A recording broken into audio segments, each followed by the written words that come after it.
I've got one spare space in my bag for a new club, and this video is about finding that club that's going to go in the bag. I'm Lester Burnley Barnes, this is my YouTube channel, and don't forget to hit that subscribe button. This video is a follow-up of a previous video where I highlighted an area of my bag where I had a massive gap, and that was between my pitching wedge and my first specialist gap wedge, which was 50 degrees. The issue we have, obviously we've got 30 yards gapping distance between the two clubs. So I'm thinking the 46 degree specialist wedge in the Vokey, which is an SM7, I'll show you some shots of that club as we talk through this particular part of the video. And it's a club that I've had 4 or 5 years, but not really used very often. It's been in the bag 2 or 3 times, so it's almost new. I'm thinking that this club could potentially fill that gap. I've got a couple of issues with this particular club. Being a specialist wedge, what you tend to find is they are very, very spinny, which will mean that we will lose a little bit of distance. And I've got to make sure that it goes further than the 50 degree wedge and gets closer to the specialist wedge. We know that the 1 length club, being a pitching wedge in the set, has got a 7 iron length shaft, which causes trouble and problems in its own right, the fact that it goes so far. When I've used a traditional wedge in the past from a normal sort of variable length set of golf clubs, I've hit my wedge sort of 140 to 145. But I'm just a little bit concerned that this club won't go far enough for me. So in this video, we might have to make a few modifications to this particular club to hopefully get that gapping better in the bag. I mean, we might actually just go down to the practice area, get some numbers, and this goes sort of 135 to 140 yards, and then we've actually achieved what we wanted to. But I suspect it won't do that job. But let's head down to the practice area at Churston, get some numbers off the Mevo, let's hit this wedge, see what distance we can get out of it when we hit it fully, and then see what a sort of reasonable, nice strike distance wise this club goes, and let's just see if we can then bridge that gap. Back in the workshop, and I'll just put the numbers for this particular wedge up here now on the left hand side so you can all see. We hit sort of 10-11 shots. There was a couple of duff strikes there which I've eliminated off because they're not sort of what I would expect from it, and it will obviously affect the carry distance of this particular club. And when we hit this club fully 100%, which I don't always do, we're getting up to sort of 140, which is good, sort of 136, 135. The 141 was slightly thin, so it's probably gone sort of 4 or 5 yards further than what we would expect if we struck the middle of the golf club, because we hit it quite low on the actual club face. But you'll see a few of them are sort of 128. We've got a 130, a couple of 130s, a couple of 128s and a 132. So for me, average wise, we're probably 3, 4, 5 yards down on how far we need to hit this club to fill that gap.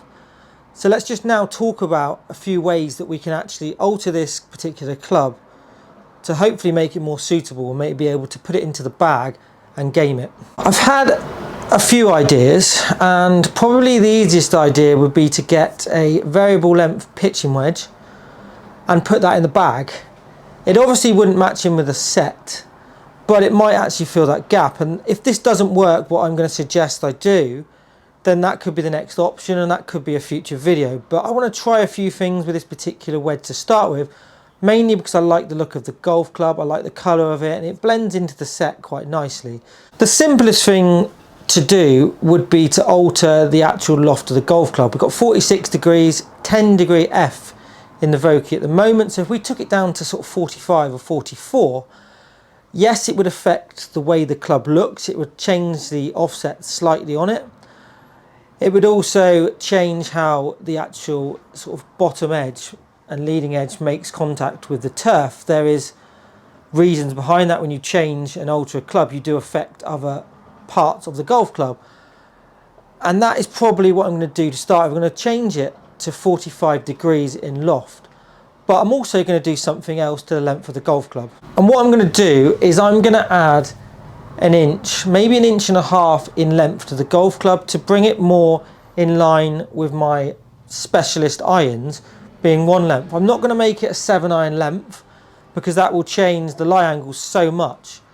But I know this club is 2 degrees flat. When I got this designed and made up, it was 2 degrees flat.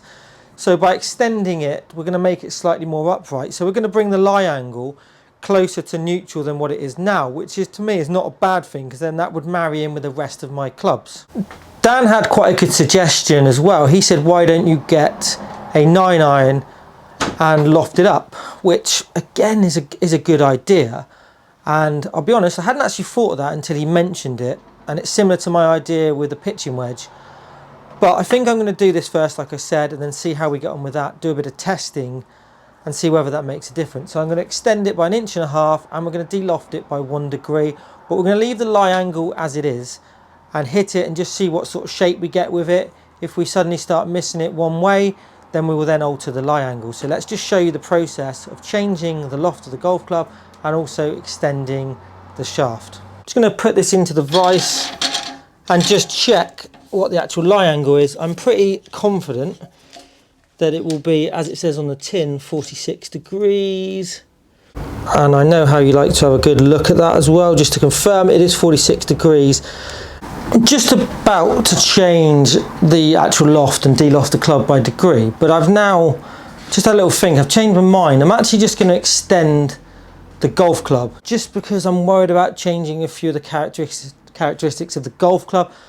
I'll be honest with you, it's quite a small blade for a pitching wedge, and for my eye, I'm used to seeing a little bit more club head, and I don't want to change any more of the sort of characteristics of it.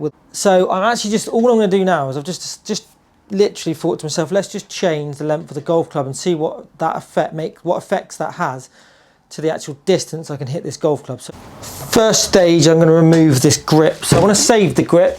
A bit of white spirit poured down the shaft like that, down the grip. You see I've just popped the rod in there, and all I'm going to do is just slide the rod slowly down.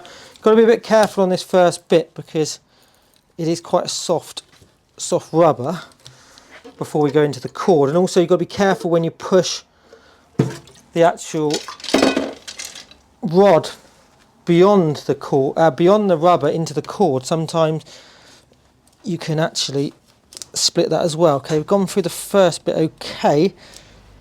It's not, I don't know whether it's going to actually work. It's not the best rubber, as you'd imagine, because it's, if I just show you that, you can actually see how thin it is. You can actually see the rod coming sort of through. So you've got to be careful not to pierce the actual rubber. Okay, get in there. This is hard enough for. Just bear with me. I may cut some of this out. Don't think you need to see me struggling. Or maybe you do. It's probably quite funny. There you go. I think I've got it now. Remove that off and then just hopefully pull the grip off. There you go. Grips come off okay. One grip off the club. I'm going to remove this tape. The simplest way to do it, you can either scrape it with a knife. Obviously never do that if you're doing graphite, or just add a bit of heat and then peel it off. So I'm just going to use a bit of heat. Definitely the way to remove grip tape from a graphite shaft. Don't ever use a knife. A bit more awkward because I've cut half my finger off on a knife at home. There you go, just turning it around there. See how it comes off quite easily. Not sure how much of this I'm actually going to show. The video needs to be 8 minutes to make any real money from it. So if you're seeing this, then I was making sure the video was 8 minutes. If you're not seeing it, then there was enough going on that you didn't need to watch this bit. You can extend or use some specialist extensions, which I have got here. So that's one that's already pre-made. It doesn't actually fit in there. I don't know why, but that's not the right fitting. So we're going to make our own. You can make it out of wood, or you can make it out of a steel shaft. I've got an old shaft here, just an old wedge shaft. Bit of rust in it, so I won't use this shaft again. I just obviously save shafts generally when just for this particular reason really, so I can do extensions. So some pipe cutters. I'm not going to cut it too far up. The shaft as it goes up basically it's tapered a shaft, so it's narrow down the bottom where the club head is and thicker at the top where the grip is. So I'm just going to go sort of halfway to start with, and it's just a bit of a guess really how far to go up the shaft, and then just turn these around. That's cut there, which then I will try to put in there, which it does go in there. Whatever you put in needs to be double what comes out. So if you're doing a 1 inch extension, you want 2 inches inside the shaft. I tend to put more in than you need. I just feel like it sets better if you've got sort of more in there. If you're right on the end, there tends to be sometimes a bit of movement and it can actually snap or break. So I tend to go a little bit more than what's actually recommended. So just a file like that, just rub it. How focused it is, but you should see that. And then we're going to use a 2-part glue. So we've got Aradite. Going to mix the glue, okay, which is here like that. The more you mix it, the better. See how it's changed colour as well. It's gone slightly snottier. It was quite clear before. And then all I'm going to do with that is just rub it. Don't have to be too generous with it. As ridiculous as it sounds, you'd think that you'd have to put more glue on to actually make it stick better, but it doesn't actually work like that. I'm not sure why. Someone will probably better tell me in the comment section. I don't know why that is. Pop it into the club. And so that's in there then. And what I'm going to do is just tap it on the ground, just to drive it in a little bit more. Don't tap it too hard. I've seen people do that. It just literally splits straight down the shaft. What you can do now, and this is one of my own recommendations, is we're going to dent the shaft in here around where the sort of 2 shafts meet. It just again helps the glue to set better. Just going to tap it sort of 1 inch down the head. Sorry about the noise about to be made. And then I'm just going to turn it over, do it on the other side. So a couple of punches is enough. Then I don't know whether you're going to see that, but there's a hole just there. Hopefully it is visible. And then if we turn over, we've got another one there. I think that's easy to see. So a couple of holes punched in the shaft, and then we leave that, which is nice and solid. We leave that for sort of 6-7 hours and then come back and finish it off. That is nicely glued. You'll notice as well it's way too long, probably in like 2 iron, 3 iron length. So we're going to cut it to length now. So we're going to go about 1.5 inches longer. I don't even know whether to go up to sort of 2 inches. Is that too much? Probably going into sort of 8 iron sort of length then, but let's just start with, should we start with 1.5 inches? Okay, so we're going to go 1.5 inches here. So I'm just trying to make sure I'm not right in front of the camera. I'll adjust the camera again. Hopefully you can see that. Just would cut it from the other side, but you won't see a thing. You'll just see my back, which I know is probably my best view at times, but should now start to cut through. Just gradually turning it. Don't want to crush the shaft, and there you go. 1 shaft removed. Bin that because you won't need it. If I just show you a quick close-up as well, you'll now see that's the extension from here. About 1.5 inches longer now than it was previously. Right, so the issue we've got now is the shaft that goes into the club head is slightly thinner than the actual original shaft. So I need to build that up. So a little bit of tape here. I'm just going to wrap that around here like that, just to build that up. So just trying to build this bit here up. So a similar length. But you'll feel it under the grip. Here's my teeth. Probably not recommended. So again, just filling it around here like that. And now you'll see that that is more or less the same width as the shaft. There's not much in that. So next thing to do is we are going to stick the grip back on. Pop. I have sort of an extra layer in there, so I'm just going to fill the gap as well. Just fill in the gap like that. And down. Peel the double-sided tape off. It's always over tape the top so that you fold that and cover the gap as well, so nothing can go down there. Now pour it over the top like that, and then be nice and generous with the white spirit, and then just push the grip down, Little tap on the bottom to make sure the grip is down. Give it a wipe.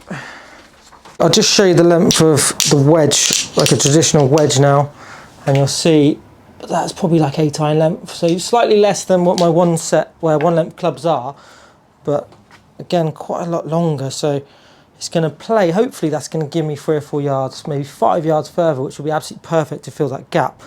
But I do need to go and do some more testing and go and hit this club to see whether we actually do fill that gap. So let's go and do that now.